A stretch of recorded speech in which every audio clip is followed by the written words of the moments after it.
Cold mud seeped through the thin soles of 19-year-old Isolde's boots. She watched her father's shaking hands accept the treaty. Signing away her life wasn't some grand, poetic sacrifice. It tasted like ash, rusted copper, and the quiet, humiliating death of a starving pack. The main hall of the Oakhaven pack did not smell of roaring hearths or roasted meat. It smelled of wet wool, sickness, and the rotting pine of the roof beams.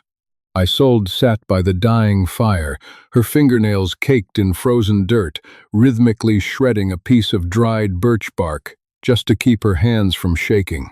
She was 19, though the hollows beneath her cheekbones made her look much older, or perhaps just much closer, to a corpse. Winter had not just come to their territory. It had settled over them like a suffocating blanket, freezing the streams and driving the elk far beyond their borders. The pack was dying. The pups had stopped crying a week ago, descending into a lethargic silence that terrified the elders more than any howl. When the heavy oak doors groaned open, the wind that followed bit through Isolde's thin linen dress. But it wasn't the wind that made the hair on her arms stand up. It was the scent. Iron, sweat, crushed pine needles, and a heavy, suffocating dominance that made her inner wolf drop to its belly and whine in the dark recesses of her mind. Halden of the Northern Reaches did not wait to be announced. The Alpha King stepped into the drafty hall, bringing the harshness of the blizzard in with him. He was not a beautiful man. Fairy tales and nervous whispers painted him as a demon of shadow and fury, but the reality was far more grounded, and somehow worse. He was massive, built like a siege engine, wrapped in thick wolf pelts that smelled faintly of old kills. A jagged pink scar pulled the left side of his mouth into a perpetual, slight sneer. His hair was the color of dirty snow, cropped short, and his eyes were the dull, flat gray of a winter sky. He didn't look at Isolde. He looked at her father, Aemon, who sat slumped in the chieftain's chair, coughing a wet, rattling sound into a stained rag. "You called," Halden said. His voice wasn't a thunderous roar. It was a low, grating rasp, like stones dragging across a dry riverbed. "I came. Show me what you have to bargain, Aemon. My horses are freezing, and I have little patience for dying men." Isolde felt a surge of hot, desperate anger. She stood up, the birch bark falling from her lap. "Watch your tongue," she snapped, her voice cracking from disuse and thirst. Halden's flat eyes slid to her. He didn't blink. He didn't growl. The silence in the room stretched until it felt like a physical weight pressing against Isolde's chest. Her knees locked. Her lungs refused to expand. The sheer force of his aura was a physical blow, a terrifying reminder that she was a starving Omega-born wolf facing an apex predator. "Is this it?" Halden asked her father, completely ignoring her outburst. Aemon swallowed hard, leaning forward. "She is healthy, strong lineage. Her mother bore 4 sons before the sickness took her. Isolde has survived 3 famines." Isolde's stomach plummeted. The room seemed to tilt. She looked at her father, waiting for the punchline, waiting for him to offer the southern hunting grounds, the silver mines, anything else. But the mines were empty. The hunting grounds were barren. She was the only commodity left. "Father?" The word slipped out, pathetic and small. 30 sacks of rye, Halden muttered, walking closer to her. He didn't ask for permission as he grabbed her jaw. His fingers were rough, calloused, smelling of leather and horse sweat. He tilted her head side to side. He wasn't looking at her lips or her eyes. He was checking her teeth, the clarity of her skin, the thickness of her hair. Like a horse. 50 pounds of salt-cured venison, and a peace treaty that guarantees my borders to the south. 70 pounds of meat, Aemon countered, his voice trembling. "My people are starving." Halden let go of Isolde's face. She staggered back, bumping into the cold stone of the hearth. 60, the Alpha King replied. "And you send your blacksmith to my keep for the spring. The girl leaves with me in an hour." "Done," Just like that. 60 pounds of dead animal for 19 years of life. Isolde didn't scream. She didn't throw herself at her father's feet. She felt a sudden violent urge to vomit. She turned and sprinted toward the back door of the hall, throwing her weight against the warped wood. She stumbled into the snow-choked alley behind the kitchens, falling to her hands and knees. She dry-heaved, her stomach cramping agonizingly, but there was nothing in it to expel except bitter, yellow bile. The snow numbed her bare fingers. She wanted to run. She could shift, take to the woods, and freeze to death on her own terms. But then she heard the faint, rattling cough of her father from inside, and the quiet, desperate whimper of the neighbor's child in the adjacent hut. If she ran, the grain wouldn't come. The meat wouldn't come. They would all be dead by the next moon. Footsteps crunched in the snow behind her. Slow, heavy. "Are you finished?" Halden's gravelly voice asked. Isolde wiped her mouth with the back of her dirty sleeve, refusing to look back at him. She stared at the yellow bile melting the white snow. "I hate you," she whispered. "Good," he said, and the apathy in his voice stung worse than a slap. "Hate keeps you warm. Pack your things. We ride before the storm breaks." The journey north was a 3-day exercise in physical torment. Isolde was not granted the luxury of a carriage. She was put on a massive, foul-tempered roan gelding, expected to keep pace with Halden's vanguard. The wind howled down from the jagged peaks, carrying needles of ice that sliced at her exposed cheeks. Her thighs, protected only by thin wool and cheap leather, chafed until they bled, sticking to the saddle. She didn't complain. She ground her teeth together until her jaw ached, staring at the broad, fur-clad back of the Alpha King, riding ahead of her. Halden's men did not speak to her. They didn't offer her water, nor did they try to touch her. She was cargo. Fragile, perhaps, but ultimately just a trade good. During the brief camps they made, they threw her a piece of hardtack and a skin of half-frozen water. She ate mechanically, her stomach screaming at the sudden influx of food, cramping so violently the first night she had to curl into a tight ball by the fire, sweating and shivering simultaneously. Halden noticed, but he offered no comfort. He merely tossed a thick, coarse horse blanket over her trembling shoulders before walking away to speak with his scouts. By the afternoon of the 3rd day, the spindly dead birch trees of her home gave way to massive ancient pines that blocked out the pale winter sun. The air here was thinner, sharper. The smell of the Alpha King's territory hit her long before she saw the fortress wood smoke, rendered animal fat, and the harsh, metallic tang of an active forge. The Iron Keep was not a castle of soaring spires and glass windows. It was a brutalist structure of dark, rough-hewn stone, built into the side of a mountain like a scab. The courtyard was a chaotic sea of mud, slush, and bodies. Blacksmiths hammered at anvils. Warriors sparred in the muck, and women carried massive baskets of root vegetables and butchered meat. As Halden's horse breached the gates, the noise ceased. The silence wasn't out of reverence. It was predatory. Hundreds of eyes turned toward them. Isolde shrank back in her saddle, the oppressive weight of so many dominant wolves pressing against her senses. The air felt thick, hard to breathe. They smelled her fear, her weakness, and the undeniable scent of starvation that clung to her skin. Halden dismounted with a heavy thud, his boots sinking into the mud. He tossed his reins to a waiting stable boy, and finally turned to Isolde. She was struggling to swing her leg over the saddle, her joints locked from the freezing cold and the chafing raw wounds on her legs. Before she could slip and fall into the muck, a pair of massive hands gripped her waist. Halden hauled her off the horse effortlessly, setting her on her feet. His grip was tight enough to bruise, a stark reminder of his strength, before he immediately let go.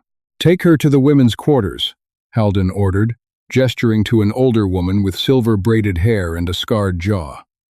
"Scrub her. Burn those rags. Feed her something that won't tear her stomach open. then bring her to the high sept for the binding. He didn't look at Isolde as he spoke. He didn't offer a word of welcome. He turned his back and walked toward the armory, barking orders at his commanders. Isolde stood in the freezing mud, her legs trembling violently. The older woman approached, her eyes hard but not entirely devoid of pity. "Come along, girl," she grunted. "You smell like carrion, and the Alpha doesn't share his bed with dead things." The bath was not a luxury. It was an interrogation of flesh. A wooden tub was filled with near-scalding water. 3 women stripped Isolde, ignoring her instinctive attempts to cover herself. They used lye soap that burned her abrasions and coarse brushes that scraped away layers of dead skin, dirt, and the lingering scent of her ruined home. As they scrubbed the dried blood from her inner thighs, Isolde bit her lip until she tasted copper, refusing to cry out. "1. "You're too thin," one of the women muttered, dragging a comb through Isolde's tangled, wet hair, ripping out knots without mercy. "Hips are narrow. It'll be a hard whelping." Isolde closed her eyes. Whelping. Like a dog. The reality of what she was here to do settled over her, heavy and suffocating. She wasn't a bride. She was a broodmare. Halden needed an heir, and her father needed grain. She was the fleshy currency that bridged the gap. They hauled her out of the water, her skin bright red and stinging. They didn't give her a delicate white gown. In the north, survival dictated tradition. They dressed her in a heavy gown of dark, forest green wool, lined with thick badger fur at the collar and cuffs. It weighed her down, like armor. The fabric smelled faintly of cedar and old dust, suggesting it had been worn before, perhaps by the last woman who tried, and failed, to give the king an heir. They draped a heavy silver chain over her shoulders, the metal cold against her collarbones. The emblem of the northern reaches, a wolf skull pierced by a pine branch, rested between her breasts. It felt like a target. "Drink this," the older woman ordered, pressing a wooden cup into Isolde's hands. It was a warm broth, thick with bone marrow and crushed herbs. It smelled heavenly, but as Isolde drank it, the heavy grease coated the roof of her mouth, making her nauseous. "It's time," the woman said, taking the empty cup. "Do not weep during the binding. It brings bad luck to the harvest." Isolde nodded numbly. She had no tears left anyway. They had frozen somewhere on the road. The high sept was an open-air courtyard near the peak of the mountain, surrounded by jagged, standing stones that clawed at the night sky. The wind howled through the gaps, carrying the bitter cold of deep winter. Torches sputtered and hissed, casting long, erratic shadows across the faces of the pack elders gathered in a circle. Isolde's teeth chattered violently as she was led to the center. Her heavy wool dress did nothing against the biting wind that whipped through the stones. She wrapped her arms around herself, trying to suppress the trembling, but her body betrayed her. Halden was already there, standing by a stone altar stained dark with generations of old blood. He had shed his heavy furs and armor, wearing only a dark leather tunic and thick trousers. The cold didn't seem to affect him. His breath plumed in the air, thick and white, as he watched her approach. The pack priest, a blind man with milky white eyes and a face heavily tattooed with ancient runes, stepped forward. He held a bowl of crushed ash and a jagged blade forged from dark iron. There were no vows, no promises to cherish or protect. The medieval werewolf rites were stripped of all human romanticism. They were primal contracts of blood, territory, and submission. "You come from the south," the blind priest chanted, his voice carrying over the whistling wind, a child of famine, bringing the desperate soil. "You stand before the mountain." Halden stepped forward. He reached out, his massive hand wrapping around Isolde's wrist. His grip was unyielding, his skin radiating a dry, intense heat that clashed with the freezing air. He pulled her arm forward, flipping her hand palm up.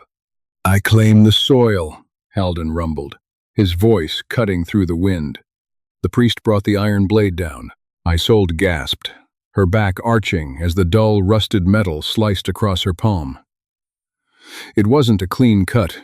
It tore the flesh, burning fiercely. She tried to pull her hand back purely on instinct, but Haldan's grip tightened like a vice, holding her perfectly still. He took the blade from the priest. Without a flinch, he dragged the dark iron across his own massive palm. Blood, thick and unnervingly dark, welled up instantly. He pressed his bleeding palm against hers. The sensation was revolting hot, slick, and metallic. He laced his fingers through hers, grinding their wounds together. "Bound in blood, bound in earth," Haldan said, looking down at her. Up close, in the torchlight, his eyes weren't just flat gray. There were flecks of harsh amber deep within the irises.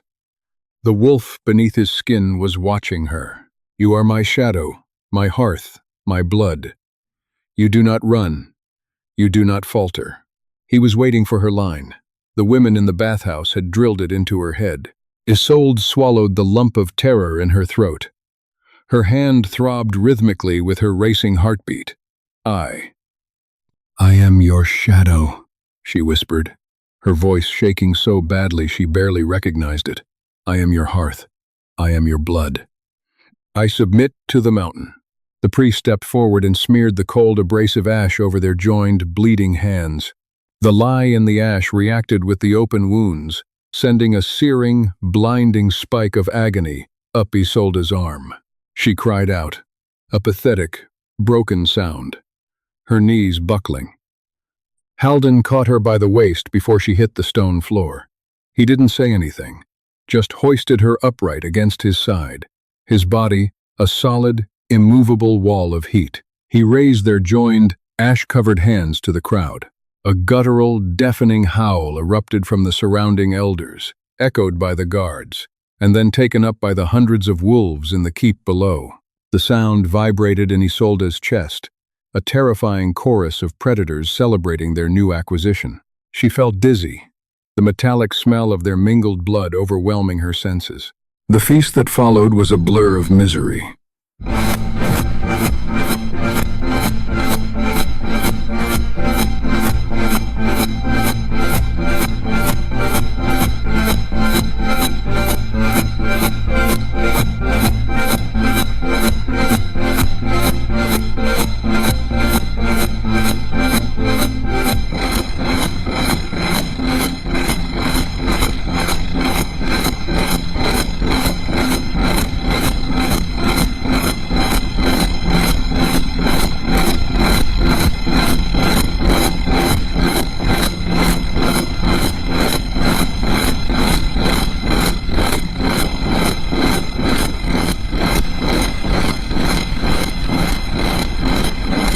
The noise was deafening wolves drinking heavy dark ale, tearing into roasted meats with their hands, fighting over marrow bones. The heat of the hall, combined with the heavy dress and the throbbing pain in her hand, made her head spin. She stared at the wooden trencher in front of her, piled high with roasted boar and root vegetables glistening in fat. It was more food than her entire pack had seen in a week. Her stomach cramped, gnawing with hunger. But when she tried to take a bite, the heavy smell of grease and roasted blood made her gorge rise. She put the meat down, staring blankly at the scarred wooden table. Haldan didn't speak to her. He drank heavily, conversing in low, aggressive tones with his war council. He seemed to have forgotten she was even there, save for the fact that his thigh was pressed flush against hers beneath the table, radiating a constant, oppressive heat. Hours passed. The fires burned low, and the drunken brawls began to taper off into exhausted stupors. Finally, Haldan stood. The hall quieted instantly. He didn't make a grand announcement. He just looked down at Isolde. "Come." The walk to the Alpha's chambers felt like a death march, up a winding, narrow stone staircase, away from the noise and the heat of the hall. The air grew colder, quieter. Isolde's boots scuffed softly against the stone. She clutched her bandaged hand to her chest, her mind racing with every horrific rumor she had ever heard about the King of the Reaches. He breaks his omegas. He takes what he wants, and throws the rest to his guard. Halden pushed open a heavy oak door reinforced with iron bands. The bedchamber was vast and Spartan. There were no tapestries, no silks. Just a massive hearth where a fire had burned down to glowing embers, a heavy oak table covered in maps, and a massive bed draped in thick, overlapping animal furs. The room smelled intensely of him pine, old leather, and that heavy dark musk that made her pulse flutter in panic. Halden shut the door behind them. The click of the iron latch dropping into place sounded like a gunshot in the quiet room. Isolde backed away instinctively, retreating until her shoulders hit the cold stone wall. She was trembling again, her breathing shallow and fast. She wrapped her arms around her chest, staring at him like a cornered rabbit. Halden walked to the fire. He didn't look at her. He reached for the buckles of his leather tunic, unfastening them with methodical, tired movements. He pulled the heavy leather over his head and tossed it onto a chair.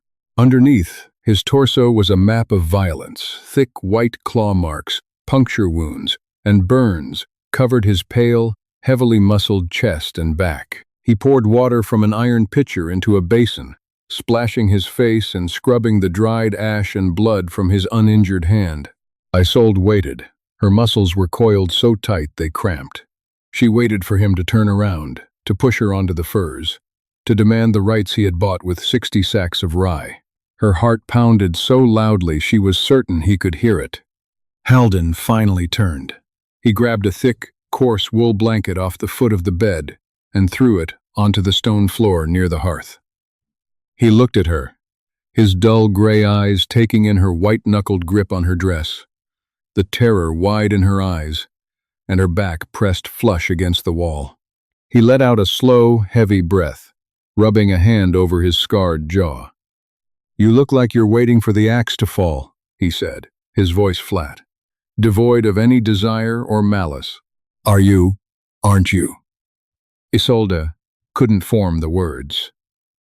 Her throat was too dry. Halden walked over to the bed.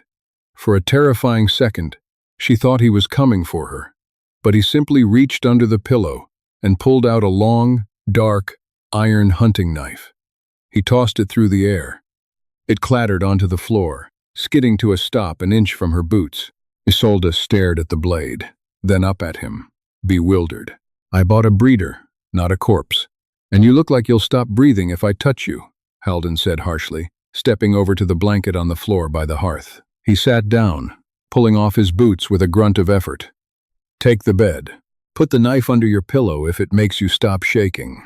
Tomorrow you learn to manage the keep's stores." He lay back on the hard stone, pulling the single rough blanket over his massive frame, turning his back to her. "Sleep, Southerner. You're giving me a headache." Isolde stood frozen against the wall for a long time, the dying light of the fire catching the sharp edge of the iron blade at her feet. The Alpha King of the North was asleep on the floor, and for the first time since her father sold her, Isolde didn't know what to fear more: the monster they claimed he was, or the confusing, indifferent man lying in the shadows. The ink froze in its clay pot. Again. Isolde exhaled a long, white plume of breath, setting the stiff raven quill down on the rough-hewn oak table. She wrapped her freezing fingers around the clay pot, trying to use her own meager body heat to thaw the black sludge inside. Her other hand rested on the thick ledger, the rough boarskin binding scratching pleasantly against the healed, jagged scar on her palm. 2 months had passed since the binding. 60 days of gray skies, unrelenting wind, and a silence between her and the Alpha King that stretched so tight it felt ready to snap. True to his word, Halden had not touched her. He slept on the hard stone by the hearth. She slept in the massive, fur-draped bed, the iron hunting knife still tucked beneath her pillow. Their lives intersected in the quiet, brutal business of running the Iron Keep. He commanded the warriors and patrolled the freezing borders. She commanded the root cellars. She stood, her heavy woolen dress swishing softly against the stone floor, and picked up a tallow candle. The descent into the lower stores always smelled the same. damp earth, sprouting potatoes, and the sharp ammonia tang of white mold. Today, the smell was wrong. Isolde paused on the bottom step, her nose twitching. Beneath the earthy scent of the tubers lay something sweeter, sicker, rot. She hurried down the dark corridor, shielding the candle flame with a cupped hand. In the third bay, the keep's quartermaster, a hulking, bearded brute named Torsten, was directing two young boys to stack newly arrived sacks of rye. "Stop," Isolde ordered.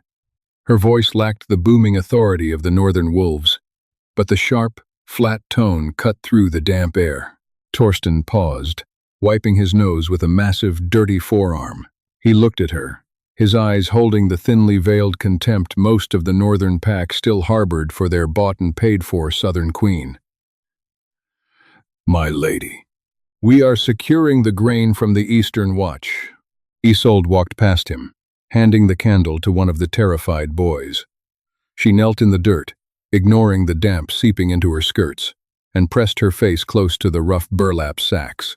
There it was, the sick, sweet smell of damp decay. "Move these," she said, pointing to the bottom row against the stone wall. Torsten shifted his weight, his heavy boots grinding in the dirt. "They are stacked to standard, my lady. Moving them wastes daylight we don't have." "The stone is weeping," Isolde said, pressing her bare fingers against the wall. It was slick with condensation. "The bottom sacks are absorbing the moisture. They're rotting." "A little damp won't kill us," Torsten sneered, stepping closer. His sheer mass was meant to intimidate her. He smelled of sour ale and unwashed hair. "I managed these cellars before the king bought a starving Omega to do the accounting." Isolde's heart hammered a frantic rhythm against her ribs. Her inner wolf whined, urging her to bare her throat, to submit to the larger, older wolf. Her hands trembled. But then she remembered the sound of the neighbor's child in Oakhaven, crying for food that wasn't there. She remembered the taste of yellow bile in the snow. She stood up. She was a foot shorter than Torsten and weighed half as much, but she didn't step back. She reached into the folds of her dress and pulled out the dark iron hunting knife Halden had given her. Torsten stiffened, a low growl rumbling in his chest. The two boys scrambled backward. Isolde didn't aim the blade at the quartermaster. She slashed it diagonally across the bottommost burlap sack. A thick, foul-smelling sludge spilled out onto the floor. It wasn't grain anymore. It was a black, fermented paste, writhing with tiny white maggots. The stench of ruined food hit the air like a physical blow. Torsten's face paled beneath his beard. "3 famines," Isolde said, her voice shaking, but her eyes locked dead on his. "I have survived 3 famines, Torsten. I know what starvation smells like before it even enters the house. You will unstack every single row.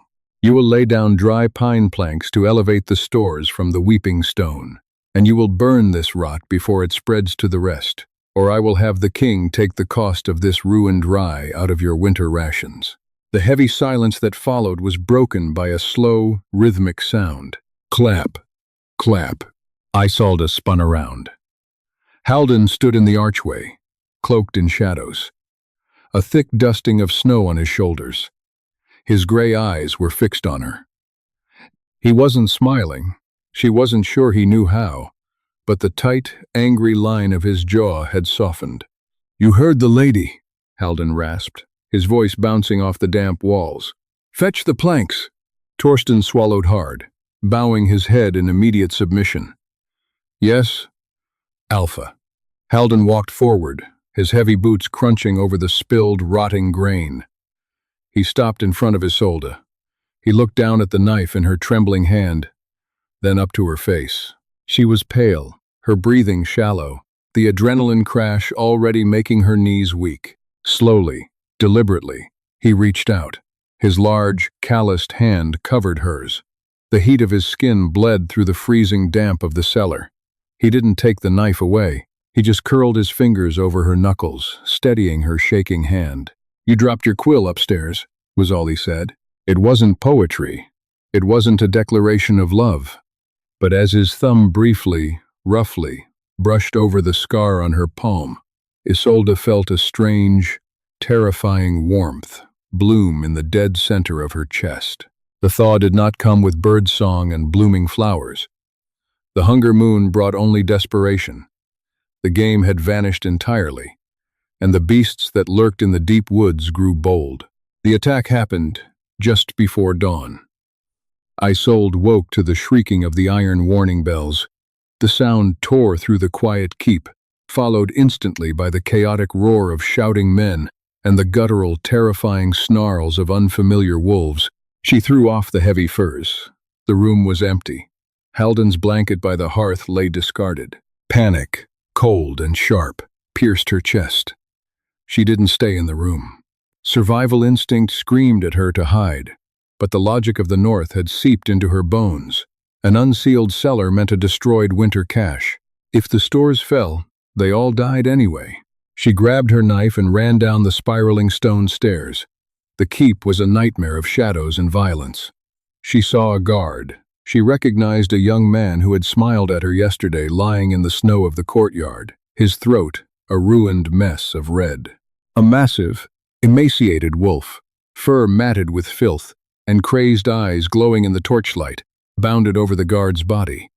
It wasn't a pack wolf. It was a rogue, driven mad by the hunger of the deep woods. It saw Isolde by the archway of the lower keep. The beast lunged. Isolde froze, her boots rooted to the freezing stone.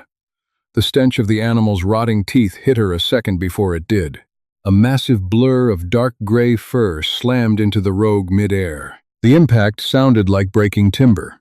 Halden, fully shifted into his wolf form, bore the rogue into the stone wall.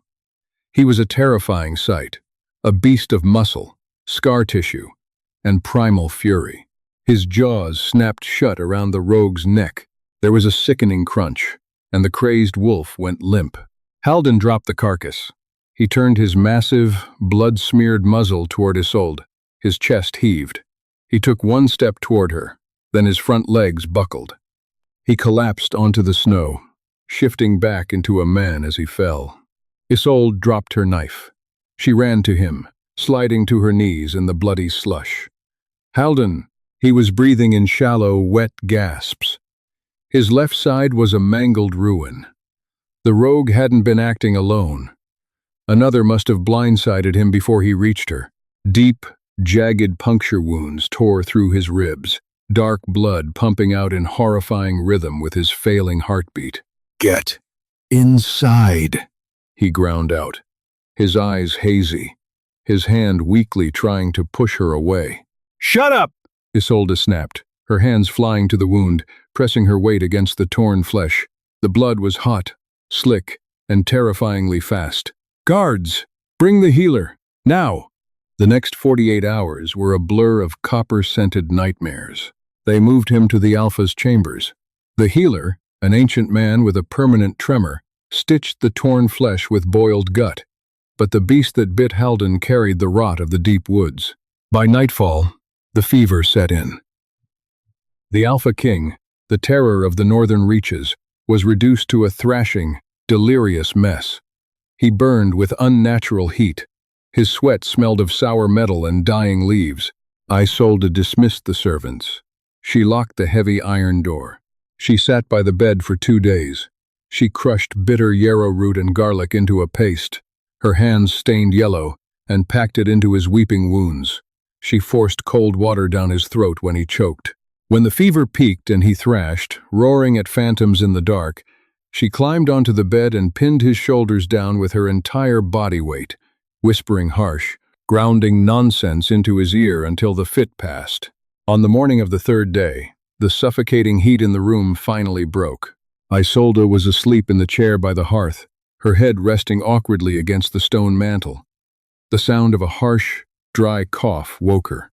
She bolted upright, her joints popping in protest. Halden was awake.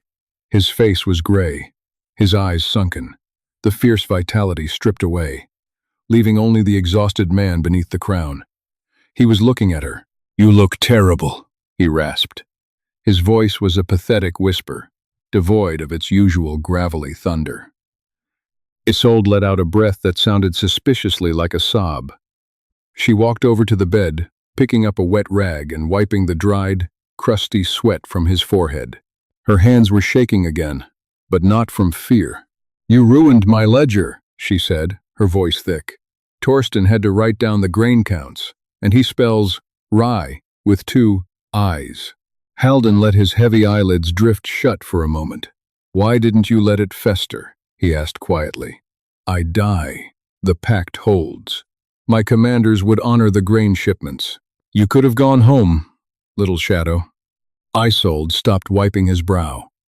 She looked at his pale, scarred chest, at the terrible new bandages wrapped around his ribs. She thought of Oakhaven, the drafty halls, the quiet, pathetic submission of her father, the slow, creeping death. Then she looked around this harsh, unyielding room, at the iron knife on the table, at the man who slept on the floor to give a terrified girl a bed. "Home is dead," Isolde said softly.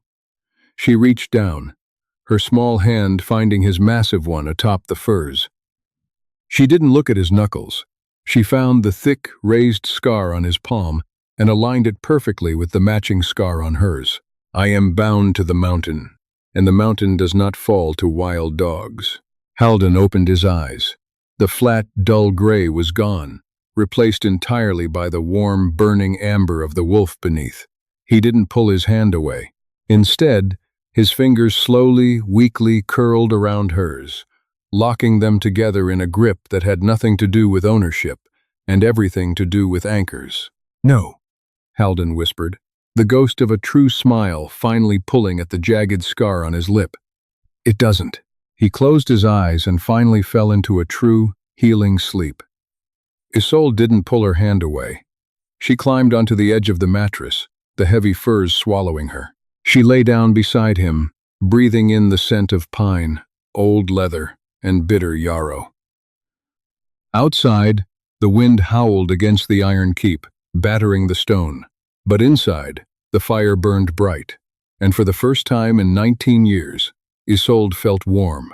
If you felt the biting cold of the iron keep and the slow-burning tension between Isolde and her alpha king, don't let the story end here. Hit that like button to support our channel. Share this video with your fellow dark romance and fantasy lovers, and make sure to subscribe and ring the bell so you never miss another gripping tale. Drop a comment below. Would you have survived the northern reaches? See you in the next story.